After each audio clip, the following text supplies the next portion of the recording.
Chapter 88. Schools and Schoolmasters. The previous chapter gave account of an immense body or herd of sperm whales, and there was also then given the probable cause inducing those vast aggregations. Now, though such great bodies are at times encountered, yet, as must have been seen, even at the present day, small detached bands are occasionally observed, embracing from 20 to 50 individuals each. Such bands are known as schools. They generally are of two sorts, those composed almost entirely of females, and those mustering none but young vigorous males or bulls, as they are familiarly designated. In cavalier attendance upon the school of females, you invariably see a male of full-grown magnitude, but not old, who, upon any alarm, evinces his gallantry by falling in the rear and covering the flight of his ladies. In truth, this gentleman is a luxurious ottoman, swimming about over the watery world, surroundingly accompanied by all the solaces and endearments of the harem. The contrast between this ottoman and his concubines is striking, because, while he is always of the largest leviathanic proportions, the ladies, even at full growth, are not more than 1/3 of the bulk of an average-sized male. They are comparatively delicate indeed. I dare say, not to exceed half a dozen yards round the waist. Nevertheless, it cannot be denied that upon the whole they are hereditarily entitled to en bon point. It is very curious to watch this harem and its lord in their indolent ramblings. Like fashionables, they are forever on the move in leisurely search of variety.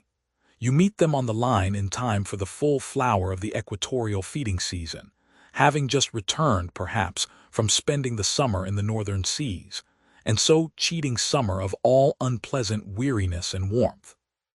By the time they have lounged up and down the promenade of the equator a while, they start for the oriental waters in anticipation of the cool season there, and so evade the other excessive temperature of the year. When serenely advancing on one of these journeys, if any strange, suspicious sights are seen, my Lord Whale keeps a wary eye on his interesting family. Should any unwarrantably pert young leviathan coming that way presume to draw confidentially close to one of the ladies, with what prodigious fury the bashaw assails him and chases him away. High times, indeed, if unprincipled young rakes like him are to be permitted to invade the sanctity of domestic bliss.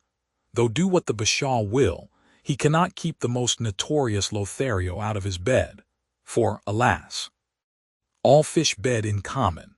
As ashore, the ladies often cause the most terrible duels among their rival admirers, just so with the whales, who sometimes come to deadly battle and all for love. They fence with their long lower jaws, sometimes locking them together, and so striving for the supremacy like elks that warringly interweave their antlers. Not a few are captured having the deep scars of these encounters, furrowed heads, broken teeth, scalloped fins, and in some instances, wrenched and dislocated mouths. But supposing the invader of domestic bliss to betake himself away at the first rush of the harem's lord, then is it very diverting to watch that lord.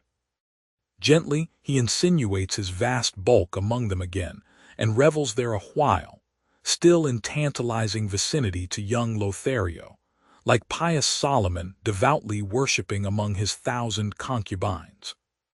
Granting other whales to be in sight, the fishermen will seldom give chase to one of these Grand Turks, for these Grand Turks are too lavish of their strength, and hence their unctuousness is small. As for the sons and the daughters they beget, why, those sons and daughters must take care of themselves, at least with only the maternal help. For like certain other omnivorous roving lovers that might be named, my Lord Whale has no taste for the nursery, however much for the bower. And so, being a great traveler, he leaves his anonymous babies all over the world, every baby an exotic. In good time, nevertheless, as the ardor of youth declines, as years and dumps increase, as reflection lends her solemn pauses.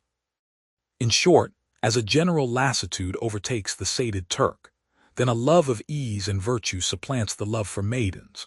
Our Ottoman enters upon the impotent, repentant, admonitory stage of life, forswears, disbands the harem, and grown to an exemplary, sulky old soul, goes about all alone among the meridians and parallels saying his prayers, and warning each young Leviathan from his amorous errors.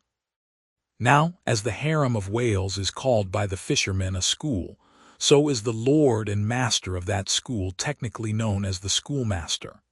It is therefore not in strict character, however admirably satirical, that after going to school himself, he should then go abroad inculcating not what he learned there, but the folly of it. His title, schoolmaster, would very naturally seem derived from the name bestowed upon the harem itself, but some have surmised that the man who first thus entitled this sort of Ottoman whale must have read the memoirs of Vidocq, and informed himself what sort of a country schoolmaster that famous Frenchman was in his younger days, and what was the nature of those occult lessons he inculcated into some of his pupils. The same secludedness and isolation to which the schoolmaster whale betakes himself in his advancing years is true of all aged sperm whales. Almost universally, a lone whale, as a solitary leviathan is called, proves an ancient one. Like venerable moss-bearded Daniel Boone, he will have no one near him but nature herself, and her he takes to wife in the wilderness of waters, and the best of wives she is, though she keeps so many moody secrets. The schools composing none but young and vigorous males, previously mentioned, offer a strong contrast to the harem schools. For while those female whales are characteristically timid, the young males, or 40-barrel bulls as they call them, are by far the most pugnacious of all leviathans, and proverbially the most dangerous to encounter. Excepting those wondrous gray-headed, grizzled whales, sometimes met, and these will fight you like grim fiends exasperated by a penal gout. The 40-barrel bull schools are larger than the harem schools. Like a mob of young collegians, they are full of fight, fun, and wickedness, tumbling round the world at such a reckless, rollicking rate that no prudent underwriter would insure them any more than he would a riotous lad at Yale or Harvard. They soon relinquish this turbulence, though, and when about 3/4 grown, break up and separately go about in quest of settlements, that is, harems. Another point of difference between the male and female schools is still more characteristic of the sexes. Say you strike a 40-barrel bull, poor devil, all his comrades quit him, but strike a member of the harem school and her companions swim around her with every token of concern, sometimes lingering so near her and so long as themselves to fall a prey.